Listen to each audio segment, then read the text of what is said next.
people try to time the market. They try to time the market to where's the bottom? Where's the bottom? Where's the okay, I'm gonna buy now, but now it went up $10. I'm gonna buy next week, and then it went up $10 from where you could have bought it last week.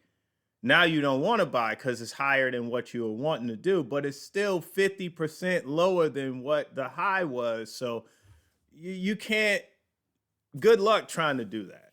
Good luck trying to do that. I know people are trying to use Yeah. AI to try and do that kind of stuff now. Good luck trying to time the market. Use the numbers. Numbers, statistics lie. I mean, people lie, statistics don't. Just take the numbers, man. If it was $100 at its 52-week high, it's been sitting around there, 95 to $100. Okay, it drops to 80. Great price to buy. 20%. Just go at 20%, man. I don't know. But right now, oh yeah, stocks are it's crazy right now. People could be buying in left and right, but this is the time where most people they do it wrong, right? The great not yet late Warren Buffett, he always says, what is it? Let me not butcher this. Be afraid when most people are greedy, be greedy when most people are afraid. So that looks like right now.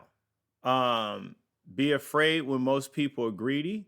So the way in which the average person thinks it's time to buy a stock because it's booming on TV and they're talking about it.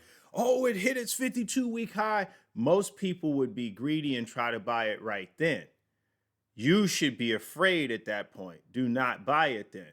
But right now, when most people are afraid to buy because the stock market is going down, down, down, that's when you should be greedily buying up every share of great companies. And I had to try to figure out what that meant because it didn't make sense at first when I heard it. But then when I looked at the TV saying buy now, and then it plummeted down from the 52-week high over the course of a month or so, and then they were back on TV talking about how it lost value. It's like, oh, that's what he means, you know? Yeah. But I saw your analysis, man. Your analysis is spot on. I do love that. Please keep dropping charts. Um, because a lot of the guys, a few of the guys in there have been asking about somebody putting on like a clinic to try to teach us the basics behind trading. So I had been getting asked about options, and this was last year, early last year. And one of the guys in here, Alpha Delta, he's one of my friends. He's one of my guys from the Tripoli. He's at Nazi Pensacola right now as an instructor. And he works ASF and he has the craziest stories, but neither here nor there. He's in here. He's Alpha Delta, I think 103 or something like that. But I asked him, could he do it? And he said, absolutely. So he went through and he taught terminology. He taught any and everything you could think of that would be basic, even a little into intermediate. And most people came away with an understanding. And then about a month and a half later, they asked him to do it again. So he did it again. And then I ended up playing one of Earn Your Leisure's videos with this guy, Lawrence. I can't remember his name, but he has his own channel, Lawrence something. And I played his video and he actually broke down terminology and whatnot with Troy from Earn Your Leisure. So, and then I gave some commentary on it. So I understand it enough for myself to do leaps. And I'm talking two-year contracts or more. But as far as like, don't get me to losing people money. I'm not. Don't. The same day expiration. Oh no. You won't get me giving any advice on that. Yeah, those are new. Those are new for the for like the Mag Seven. Cause I remember they never had same day expiration for Mag Seven. They had like you could do like a week or 2 weeks out, and now they got same day. Cause no spy always has same day expiration. I like doing those. Those are very dangerous though. If the spy moves sideways for the day, then you're cooked on your options. So, Oh, you needed to either go up or down, but you mean, right? yeah, if it just trends sideways for the day, because that's what it did. I think Friday we didn't really move too much. We went sideways all day. Well, actually, it did go down a little bit at closer to the end of the day. But Yeah, so but yeah, same day. No, I wouldn't. go ahead, sorry. I wouldn't recommend the same day ones. You can do for like the Max Seven, so like Meta and like Tesla. Those ones you can really do like 3 weeks to 2 months out because those names in general like to move $15 to $30 in a day or 2 days. So those ones you can do less than a year, less than 6 months if we're in a trending market, and you can do shorter term options to get payouts from those. Because those names they love to do, especially Tesla. Tesla will go $30 in a day. Yes, it Same will. with Meta, especially Meta too. Meta recently down what I think down $65 in the last 2 days. Whoo! Ooh. So were you throwing puts on there? So so Meta, I missed out on Meta. I was inputs in that one early. I had a at first I had a 580 put like 2 weeks ago, and then I ended up getting in. I stopped that one, and then I got into a 560 put on Meta. And same thing, I was too early. It went down, but it didn't break down like it did this past week. So I was too early on that one. I didn't, like I said, I didn't know the Monday, Tuesday. I think I got in like on a Monday or something. We popped up. I didn't have how far I was doing. I think I had like week or a week and a half, something like that. A wiggle room. So Okay. Yeah, I don't know about it so enough. no, I didn't get to do that one. Okay. Look, I don't know about it enough. And see, if I went to do that, I would be broken in a joke because you know, it's the same like when you hear these guys say, "Oh man, I don't mess with the stock market, man. This one guy lost all his money, man.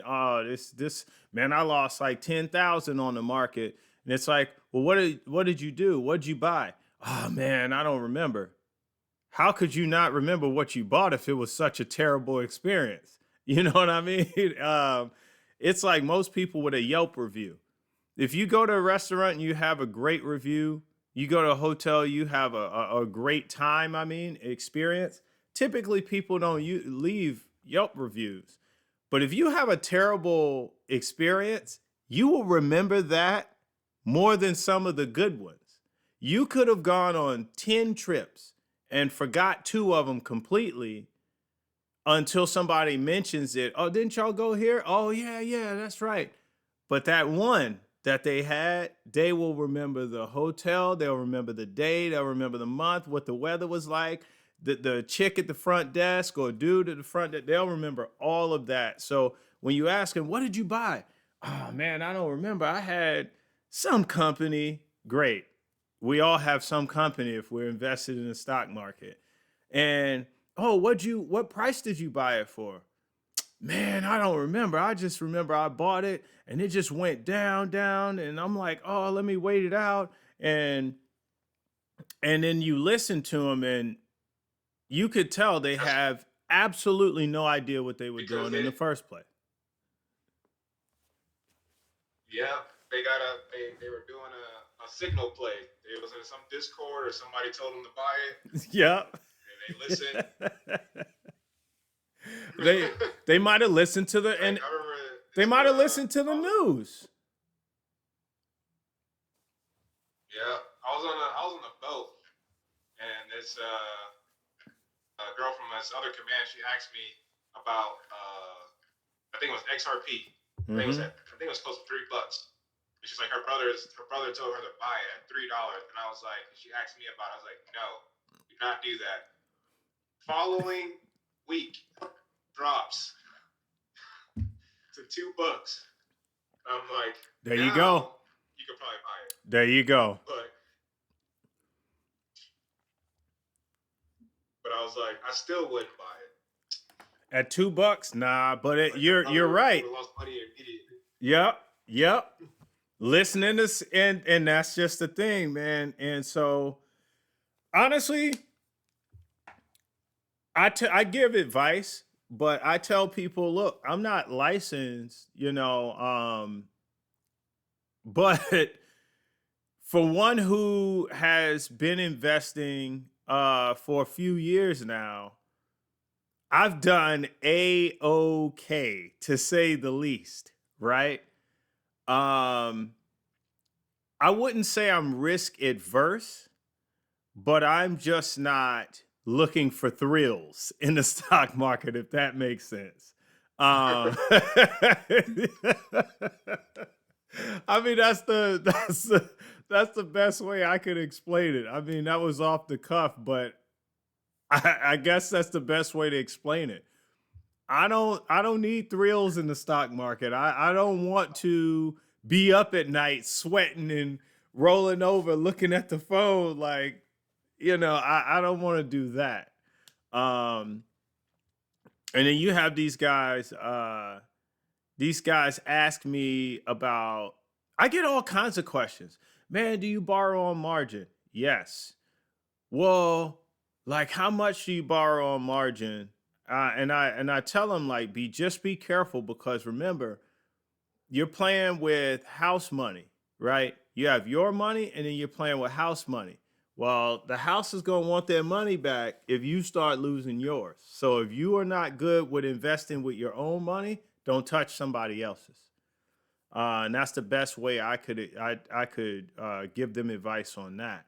But this is why I'm going for my Well, credentials as a financial advisor, and I've got to pass all these series tests to get it, because I want to advise people and be licensed to give that kind of advice. And but I give the same kind. It's probably going to be the same kind of advice that I give now, except going through those courses and stuff, I'll learn more. But I yeah, don't want people to lose their money, man. kind of I want them to earn it, the. I think the only thing. So I was watching a video the other day, and somebody is saying they're a financial advisor, and you can't say certain. They said they can't say certain things, Right. and I'm like, I wonder why. Like because I watched I was watching the Wall Street Trapper, Yep. and Oh, I I think it love was an his old stuff. video of him arguing with the financial advisor. He was like arguing with the financial advisor because the financial advisor said that he's uh, he's putting out misinformation because he said that he can beat the S&P 500 and the financial advisor said that you can't say that or you can't do that. How do you can't beat the S&P 500? And I'm like, in my mind, I'm watching the video. I'm like, yes, you can. You can buy one stock and beat the S&P Yeah, what are 500. you talking about? I So, beat the S&P easily. but I was like, What is he talking so about? yeah, I don't know. I was like maybe because you probably can't say that as a financial advisor. That oh, you can get 30% returns,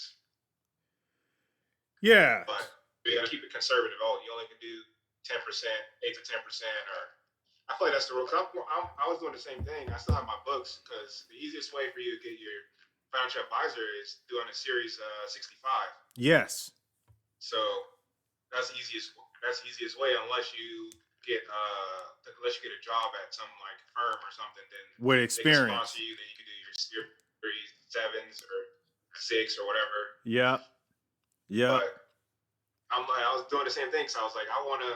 I want to be licensed to be able to give this advice. I feel like it'll be better if I'm licensed. But if the drawback is I can't tell people certain things, then I don't know. Well, couldn't you always go for the license and then in how can I put this? How far did you get in getting your license? I didn't get far at all. I was studying on the boat. I was supposed to come back, take my the SIE first. Yep. I have both of those, the SIE and then the Series 65.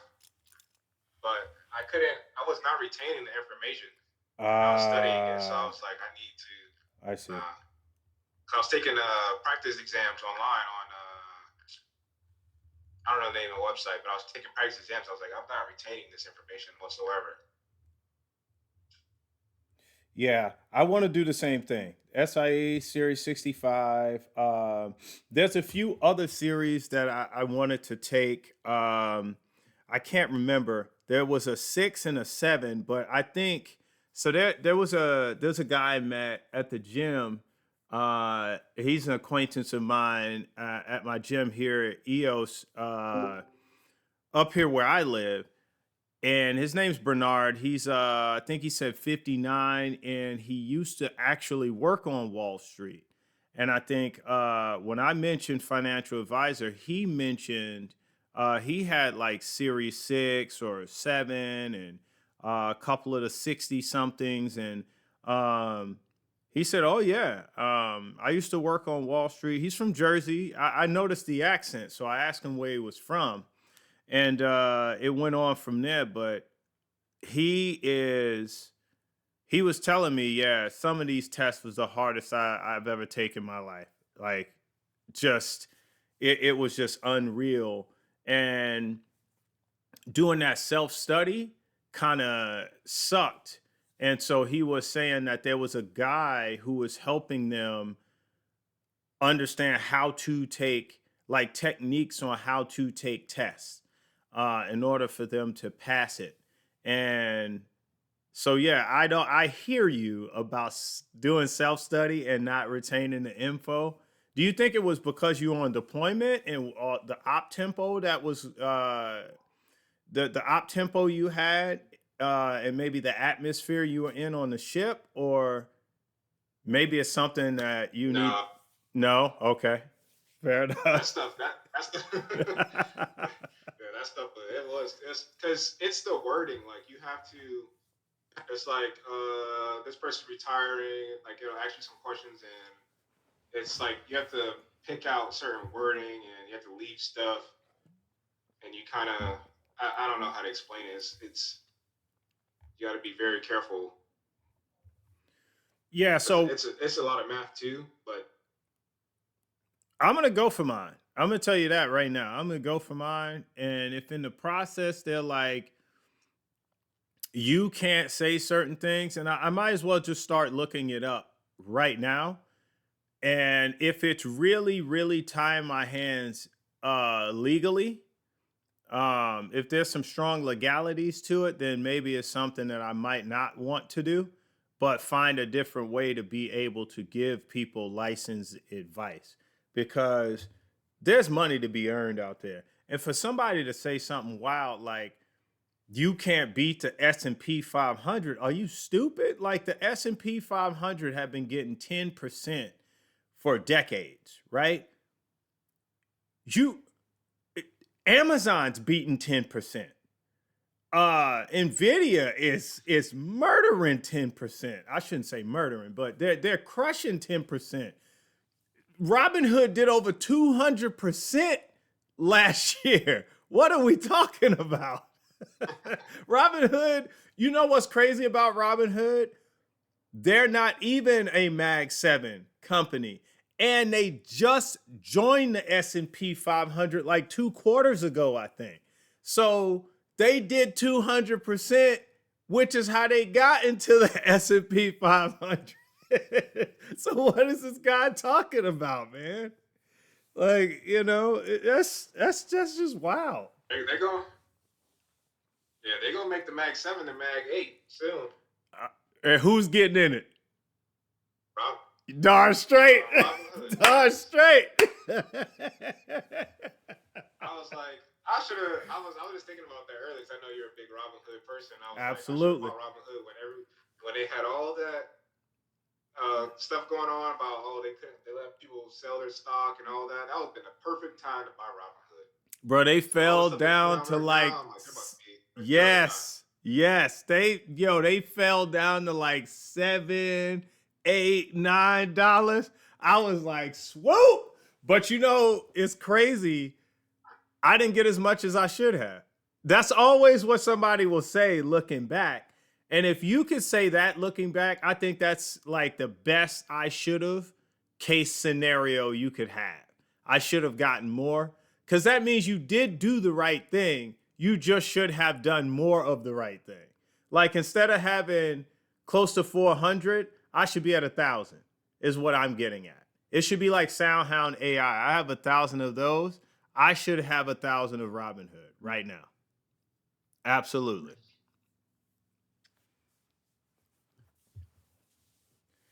But I am a big Yeah, proponent of Robinhood.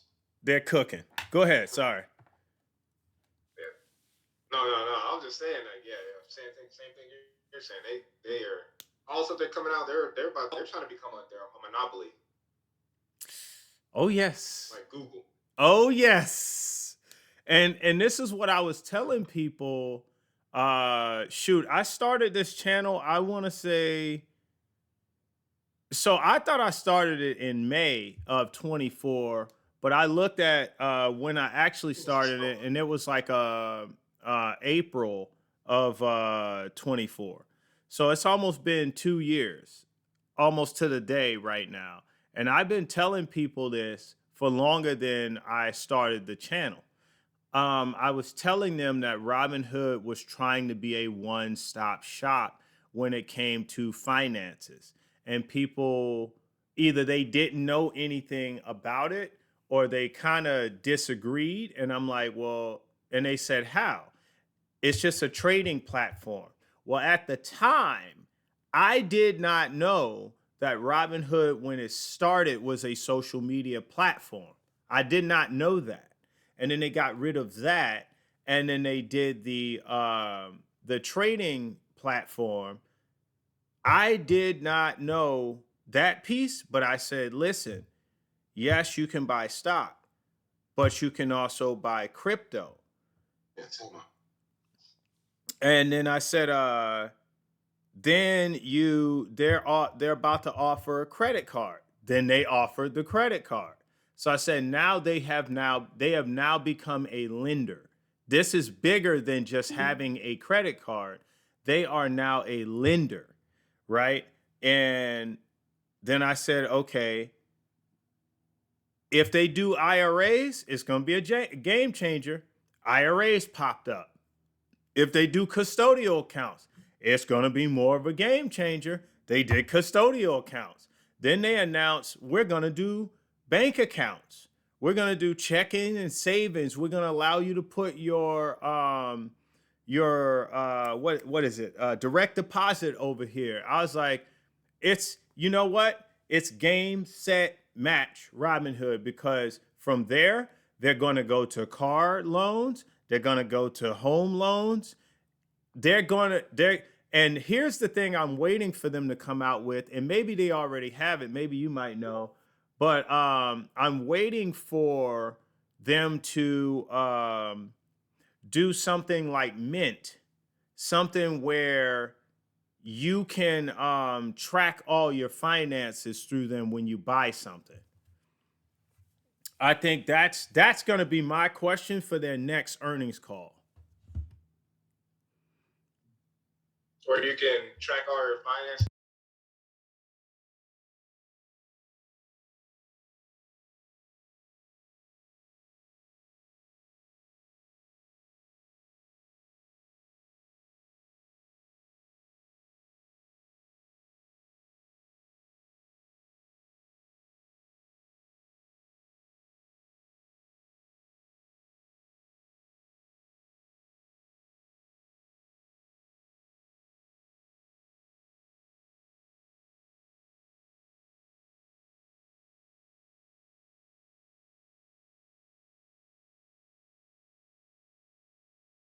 Sorry.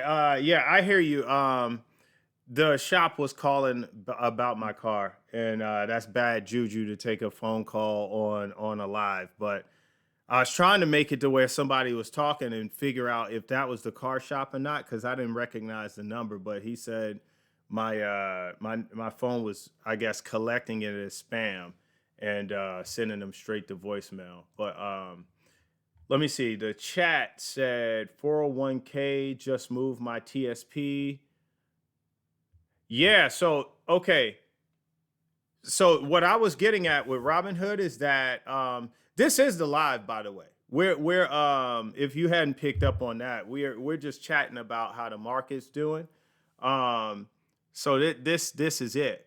Um, but yeah, I'm looking So for them to do something like if you ever seen the app Mint, um, Mint, you can put what financial institutions you're affiliated with, and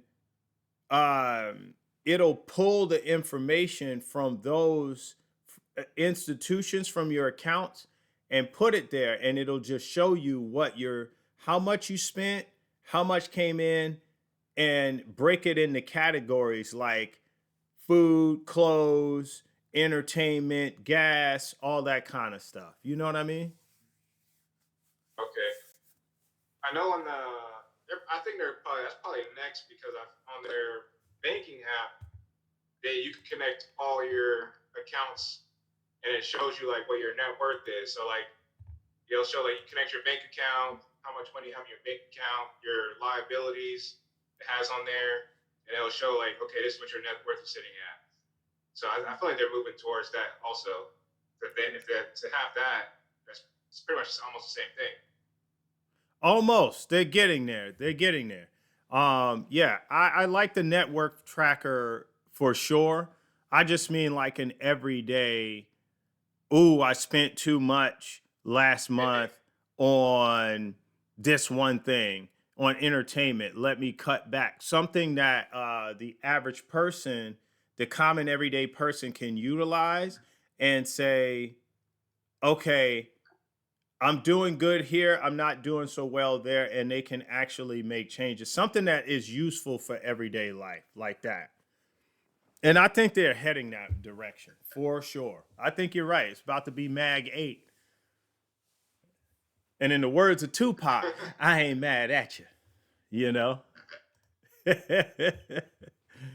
uh, Let me see what Curtis is talking about. He said to track your budget better. Yeah, I think that's what he was saying. Yeah, so he was saying that's what you were saying. Entertainment and then break down that further. Movies, Netflix, Disney. Uh hey Romza, if you would like, you can mic up if you would like. But if you're at work and you yeah, I figured you're at work. Yeah, so for Robinhood, all intents and purposes, I'm telling you that I've been saying it since I started the channel. That's my MVP stock, MVP company. Um, I think the CEO is great. I think he's focused. I think he's a young enough guy and great enough mind to where he is always looking to innovate. I did like Jason Warnick, but then they switched to Shiv. What's Shiv's last name? I can't remember, but Shiv seems to be good too. He seems to be a man of not many words.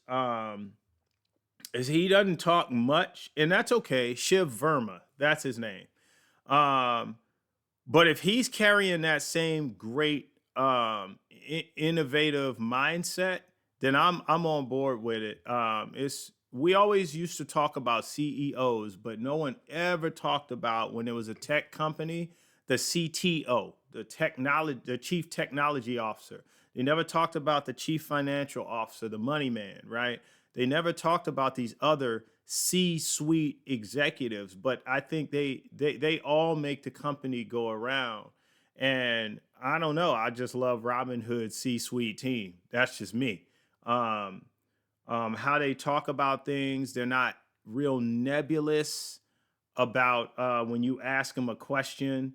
They're not moving the goalposts or doing a straw man kind of thing where they, hang another argument out and that you weren't even talking about that. They answer the questions. And if they can't say due to legalities or something like that, they typically will either hint at it or say it directly, such as like last year, they talked about acquiring Bitstamp, the oldest crypto institution, and they said it was going to happen around mid-year. That's good enough for me. June, July, good to go. You know, Yeah. so I love how they handle the press. I love how they give their news and whatnot, and I do think. Oh, I don't know if you knew, but there was a conference probably a half a year ago now, but he was at, and he said that it used to be that 10 years ago, if you were going to be a successful company, you had to have some kind of tech component to it. He said in 5 years, it'll be an AI component. What do you think about that? Hmm. Yeah. I mean, tech, AI, I feel like that's the boom for the next 10, 20 years. If you're not investing in a tech or AI company, you're just gonna be behind. And if your company's not adapting to AI or robots, you can be left behind. So yeah, so Ramza and I, we got a brother. Actually, he's in here too, not on live, but I'm trying to remember what his name is on here. Let me see. Oh, ADAP. This guy's ADAP 7532. So he's on here and he works for Amazon. And he makes no bones about it. He just actually promoted at Amazon. He's I forget what kind of manager he said. Area manager. I don't think he's an operations manager yet, but he said at his building, right? On the first floor of his building, they already have the robots in the room picking up boxes and putting them on the belt and I told him last year sometime he should go into that robotics program and learn how to program those robots because somebody said it last year. I can't remember who, and I was on the same ilk. It's not going to necessarily be AI that replaces your job. It'll be the guy or gal who knows how to program the AI, the prompt engineer. They will take your job. And one person could take 10 to 100 jobs. That's decent. Crazy, right? Um, Yeah. but he said those robots are already down there working on the first floor in a different section. And there are people down there in the robotics program learning how to program them. And then he did actually put in for that as well. So that's a hard skill that transcends Amazon because Amazon's not the only company out there that's using robots or planning on using robots. AI, if you become a prompt engineer, like we got another brother, he was actually on JT. Um, he was actually on the live. He was the yellow panel screen. He has become a freaking genius when it comes to AI. So another thing, another hobby of mine I used to have when I was younger, but now it's become something that I actually do, and that hobby is going to become something we are paid for, is creating anime, right? So I went to college originally for game and web design. I didn't care about the web design piece. I wanted to develop video games, but me personally, I don't really like the software tech side of it. I don't like C++ plus plus and JavaScript and all that kind of stuff. I like writing the story. Like I'll come up with story, characters, world, rhyme and reason. I need somebody to put that all together. Is that. And so the JT that was on, he has become a genius prompt engineering for that since January of last year. So about 15 months now, um, telling AI certain things so it can produce the end he's looking for.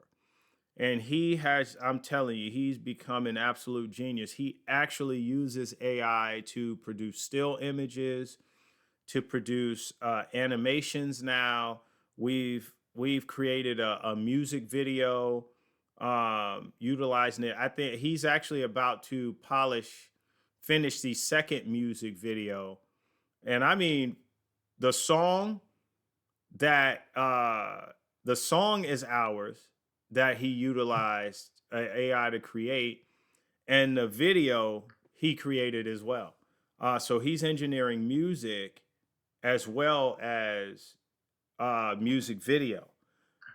That guy is going to take somebody's job. That guy right there. He's doing it in his spare time. So what do you do with your 62? You know, that's what he's using his 62 in order to achieve. And that 62 is going to pay dividends. So that's another thing we do over here. You know, I don't know if I've ever said that on the camera, but yeah, we actually do that. So y'all will see that, where our plan is to launch that this year, Blacksmith Animations.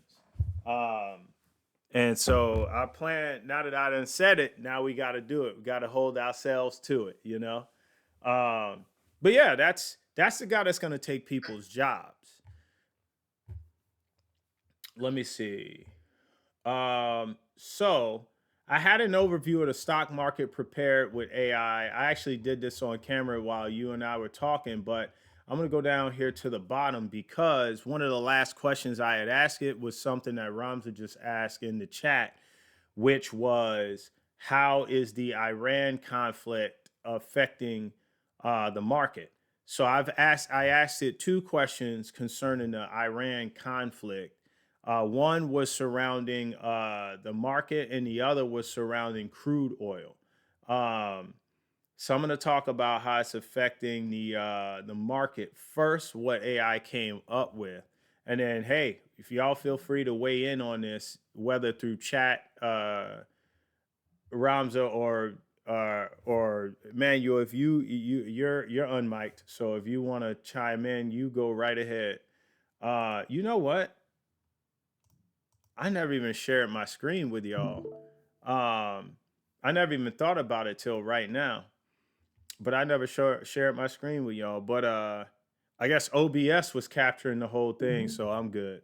But okay, so I asked it, how's the Iran conflict affecting the stock market? And it says, as of late March 2026, the conflict involving the US, Israel, and Iran has triggered a significant global market sell off, wiping out approximately 11.5 trillion in market value in a single month.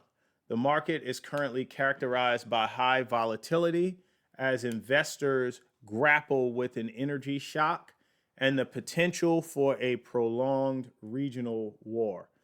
I'll stop right there and say this. We'll pause on that and say this.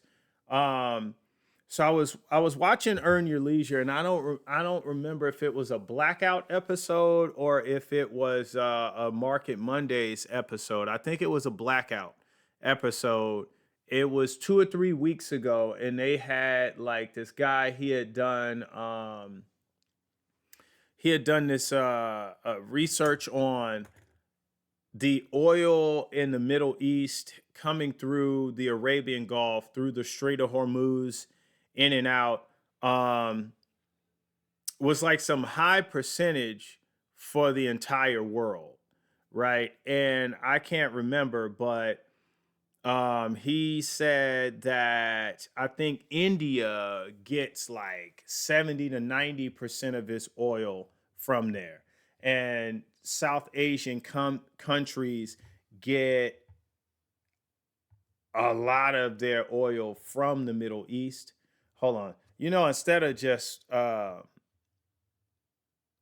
of trying to remember what they were talking about, I'll just ask AI while I talk. But that's what they were showing. And so the shockwave of the conflict is definitely being felt in Southeast Asia, um, more so than us. However, being here in Southern California, we've seen gas prices go up like a whole dollar in the last month. I don't know. Is it like that Yeah. in Lemoore? Because you're what, 5, 6 You hours see that north of us? $2. Two $2. dollars. Oh my It was God. gas. When I got here, it was in the 330s. It's now it's like 580s. Jesus. 580s? You Yeah, said it was in the threes? 330s to now 580s. In some places, $5.99, $6. Good God, man.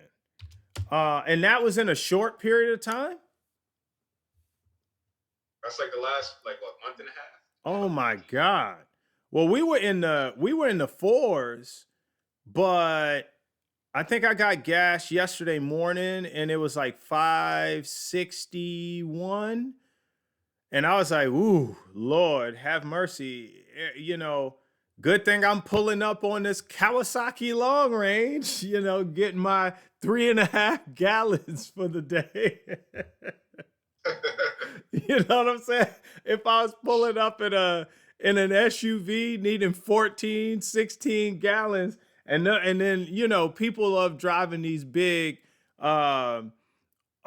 monster truck juniors, these mini Optimus Primes around here. I don't know how they're doing it with these big smokestacks on them and all this kind of stuff. I'm like, man, y'all might want to park them things and get you an electric scooter or something. It's going down for real. I don't know how they're doing it, man. You know what I'm talking about, like the Toyota Tundras. That's a big truck, man. Yeah. There's a My fiance, she has a Jeep Wrangler, and that ain't yeah. $100 every time. There you go. There you go. That's why I was telling you. So, I mean, the motorcycle might be a good play again, but I don't know about getting another R1 and going light speed on it, but maybe not do that, but That gas go by fast. Yeah, but that motorcycle was heaven sent, man, because I ended up leaving work. Now Fridays, here from Coronado is nuts. And I ended up leaving about 150, 155. And so I was like, okay, traffic getting off the base wasn't bad at all, actually. Um, and then when I got off on Coronado, it wasn't bad because I was just going in between cars. So good to go. Got right up to what was it, Orange and Fourth, because Fourth is on the way out, right? Yeah. So got right up there, then got to the bridge. Traffic going over the bridge wasn't that bad, but again, I'm going all the way through. My foot comes up from that stoplight on Orange and Fourth, and my foot doesn't come down again until I am like getting off on the 215. So I'm on the 15, I go 215, and my foot doesn't come down again until I get off on like Los Alamos to get home on surface streets from there, or Clinton Keith to get home on surface streets, because then I start hitting lights. Other than that, and at that point, I'm like within 5-10 minutes of my house. And so that motorcycle is a game changer, because it is not a bank breaker. In fact, it's a piggy bank saver, Um, and it's a time saver for sure.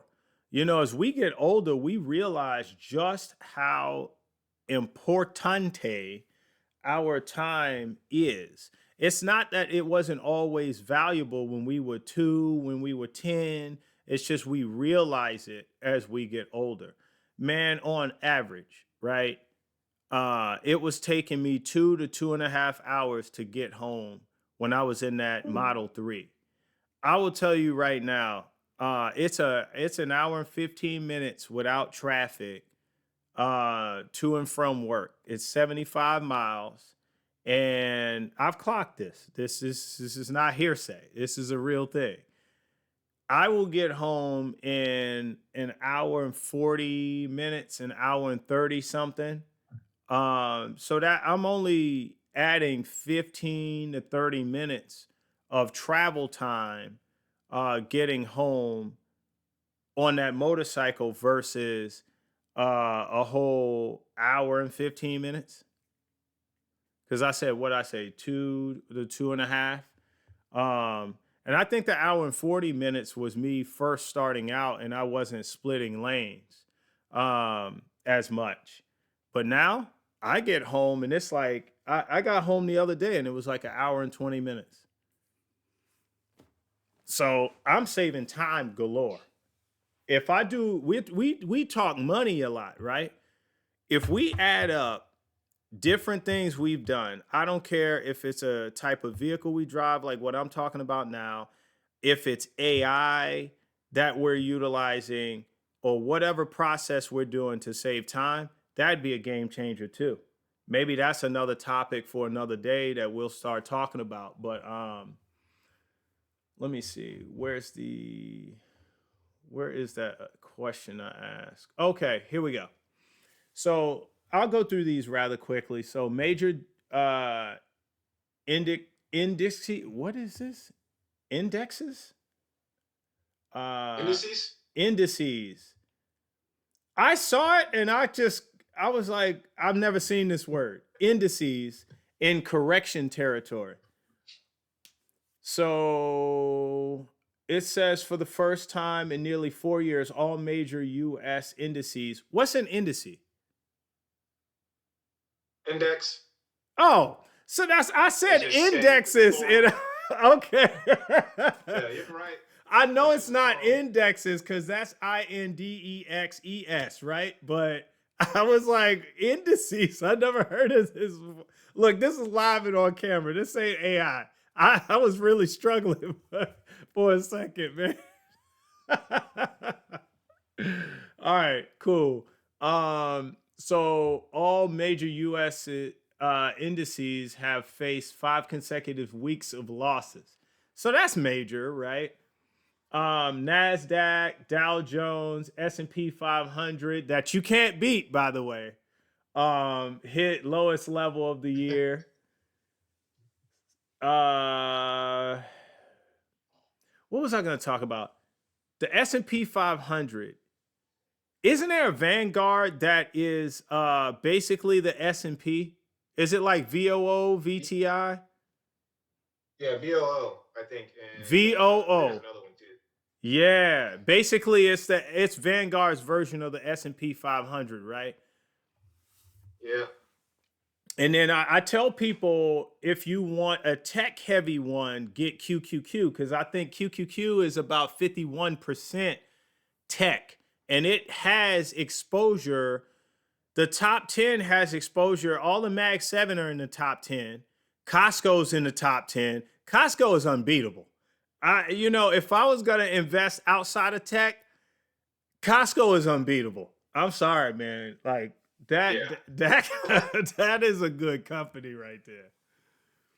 Um, You know what surprised me when I started that I think Wall Street Trapper mentioned was Wingstop, and I was surprised at the stock price on Wingstop. I was like,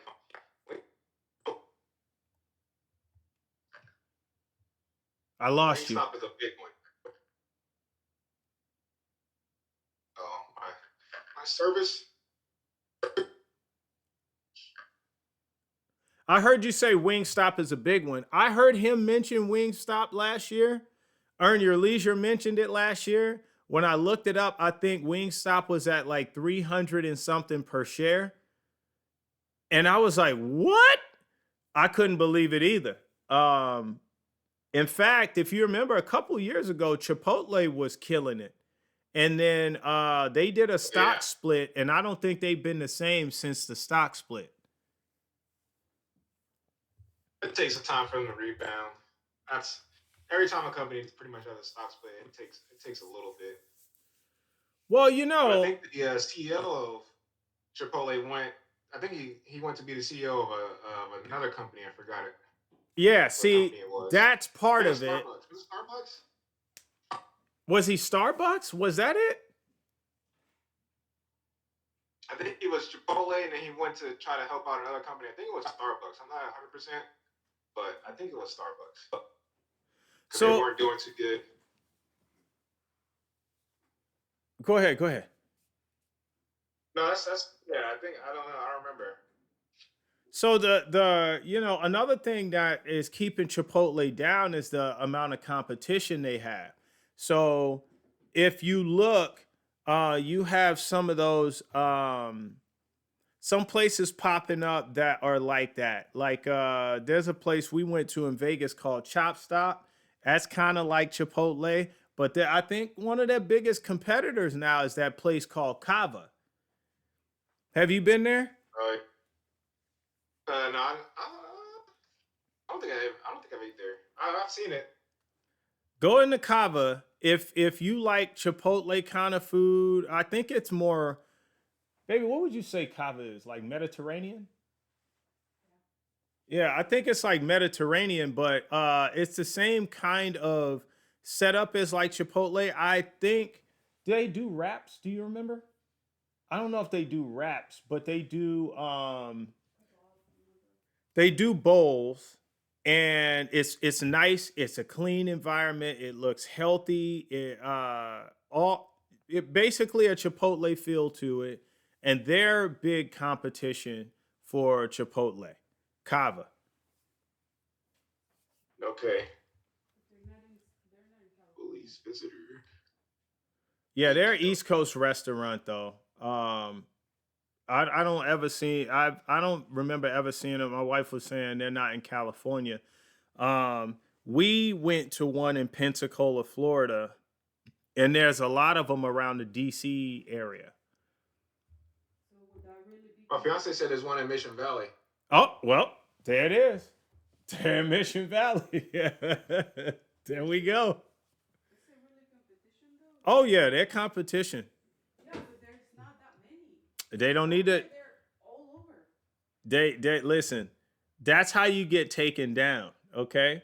When what was it?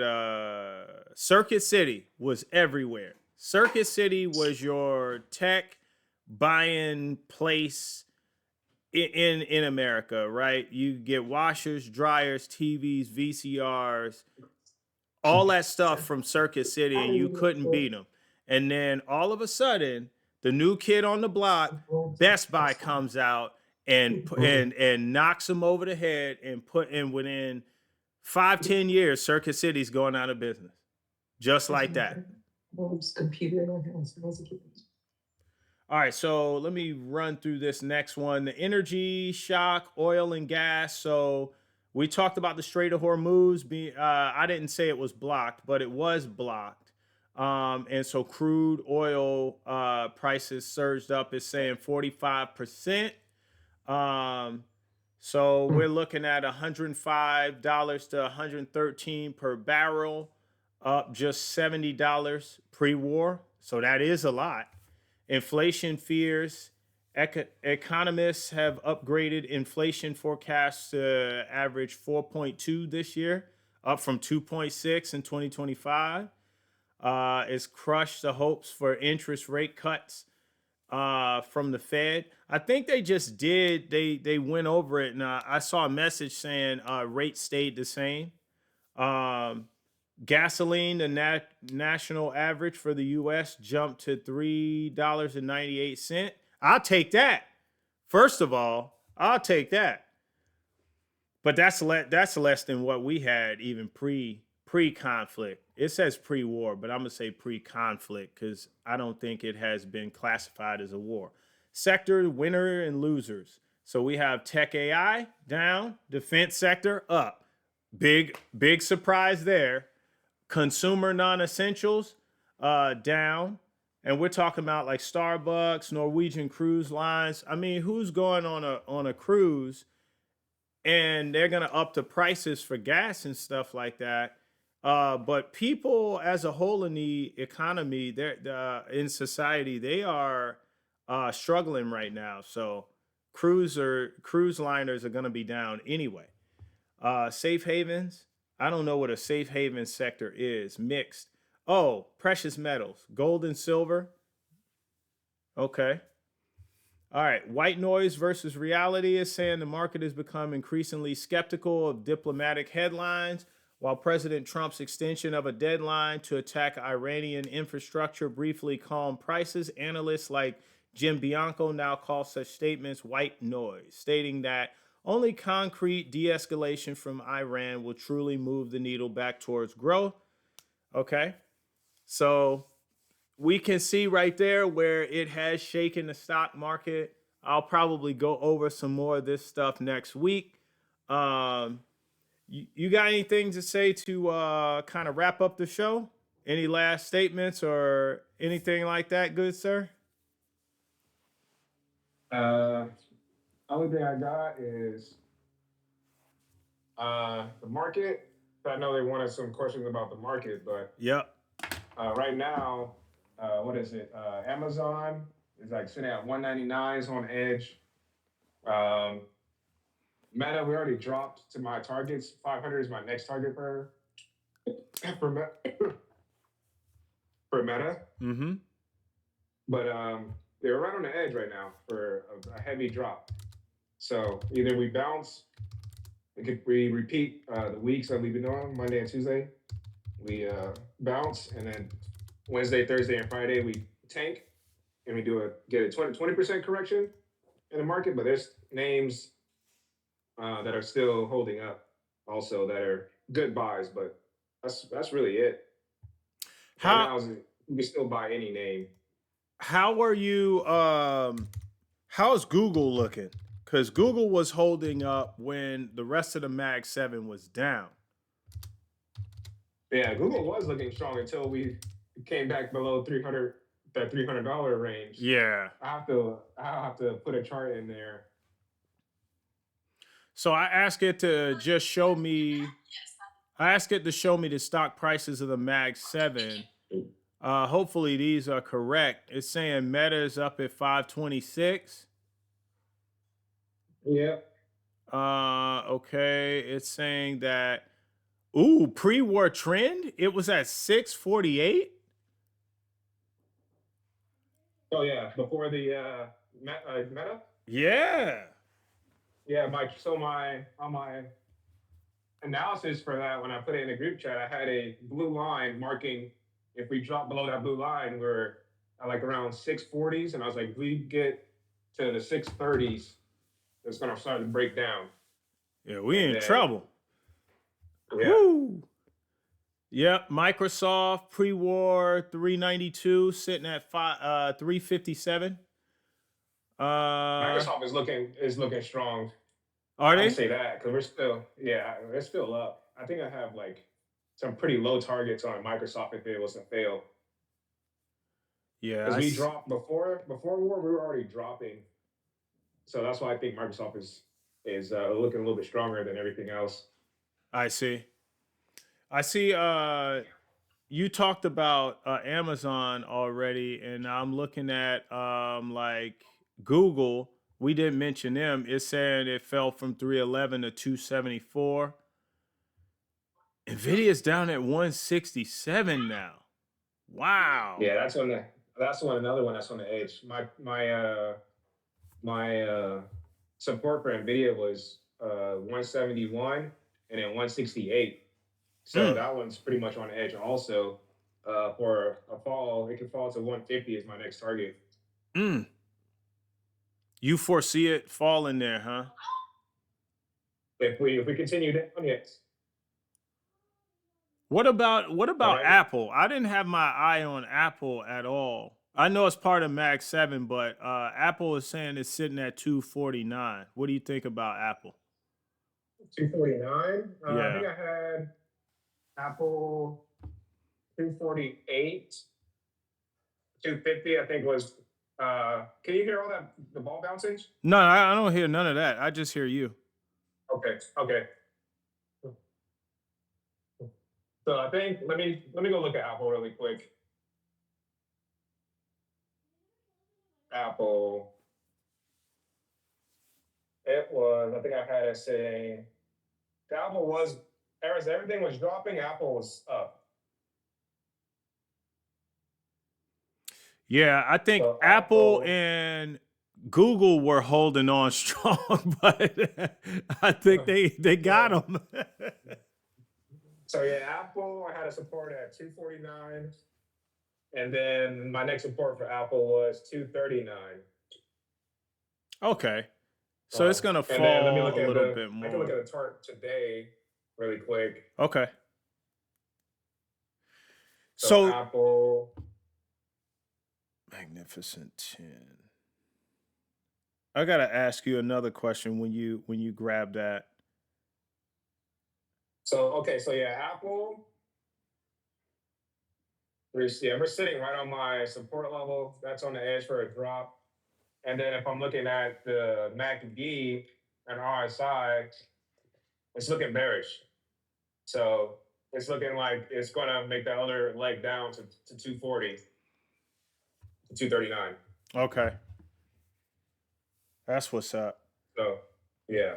So this would have been in the chat, but Curtis had to go. So but he messaged me on the side and he took a snippet out of something. He said, it says, it is not illegal for financial advisors to speak on financial topics, but providing personalized specific investment advice without proper registration or licensing is illegal.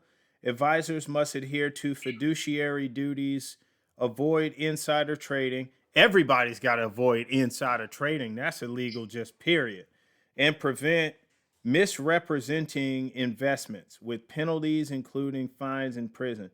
Key points regarding legality of financial advisors, license requirement. Okay, yada yada. But um, yeah, it does.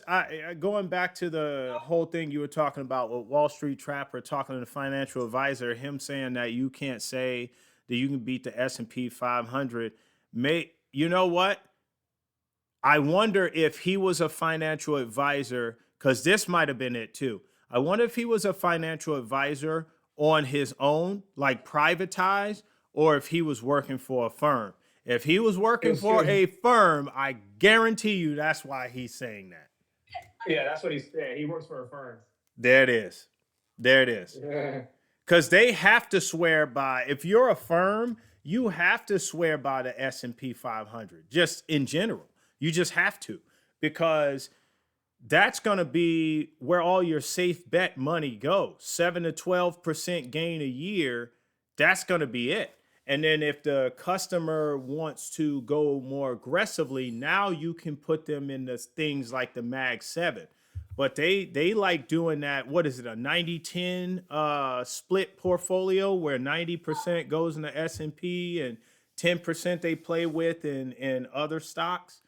But if he worked for a firm, yeah, he has to swear by S&P. So of course he can't say it. Yeah. So you I and could I say think advice we're too. good. I could say advice from like, so a lot of people are like, oh, what should I invest in? I'm like 90%. If you want to be safe, 90% of your money should go in S&P, and then the rest of the money go play some heavy. They're gonna outperform. That's right. Absolutely.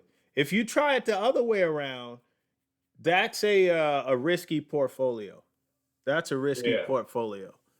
Um, okay. Well, the last thing I was going to ask you, and I think it's quick. Have you ever heard of this Magnificent 10 index? No. Okay, the Magnificent 10 if you pull up Robinhood, it's MGTN or Google it. It's equal weighted index. It tracks, you already know. It says advanced micro devices. Never heard of that one. But Alphabet, so Google, Amazon, Apple, Broadcom. Oh, duh, AMD. I never heard the actual name. Hey, that was live, people. That was live. AMD, obviously, I know what that is, but I had never heard the actual name. So, okay, so it's AMD, Google, because it says Alphabet. So Google, Amazon, Apple, Broadcom, Meta, Microsoft, NVIDIA, Palantir, and Tesla. What do you think about that? I think I need to buy that. Me too. That's crazy. Me too. This looks like a $10,000 play. That's gonna be like the Warren Buffett Berkshire Hathaway shares, 300 something thousand or 700 something thousand one day. I'm telling you. I gotta figure out when this thing came about. I think it started last year, to be honest with you. Yeah, I'm looking at it right now. It says October 13th. When? October 13th. Last year? Last year. I knew it was new.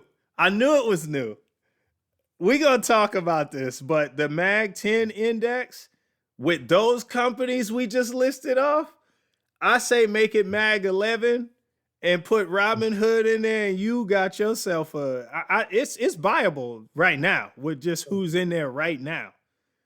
Oh, yeah. Because NVIDIA is number one in the chip space, AMD's number two. So you got number one and number two right there. And a lot of the companies, they do their circular, what do you call it? Circular investing or circular economy, something like that. They're in there. Oh, yeah, I know what you're talking. The ones that all buy from NVIDIA and they recirculate the cash. Yeah, they're all in there. That's nuts. Well, now you got something else to look at. I think I heard someone, like I was watching a video and I heard someone mention this, but I didn't really pay attention, so I didn't know what they're talking about. So, but yeah, that's crazy. I did not know. That's crazy. That's a crazy stock. You got it. Listen, they last year, I think it was Earn Your Leisure said they wish they made an index just for the Mag 7. And I was like, yeah, I'd be with that for sure. But there's a Mag 10. So there we go. All right, folks, that's going to do it for this week's show. And join us back here next week. We're going to take a deeper dive into the market and how this conflict is affecting it. I did ask Gemini, some questions that we did not get to, but let's get to them next week. So anybody in the Discord watching this, because I do get messages from people who say they watch the replay and they are in the Discord. They just can't be here live. And that's fun. That's fine because they have lives to live. But if you have any questions that you want us to delve into next week, just go ahead and ask them in the Discord. And what we'll do is we'll get the answer up to date right before the show for some of it. And then we'll go over that next week. But other than that, hey, thank y'all for joining us. It has been a blast. I love doing this show. I took off last week for the first time in a long time. I think I took off when I lost my mom in October because I was in Texas, and that was a 2-week stint. But I hadn't taken off since then. And last week was my 4th anniversary. So I took off to be with the wife. But we're back on. Nope, we didn't stop it. Somebody saw me at work last week and was like, "Oh, you haven't done a show in forever." The heck, you ain't been on it forever. Yes, I've been here, and we're gonna keep it locked right here. All right, y'all. Have a great week. I'll see y'all later. Peace.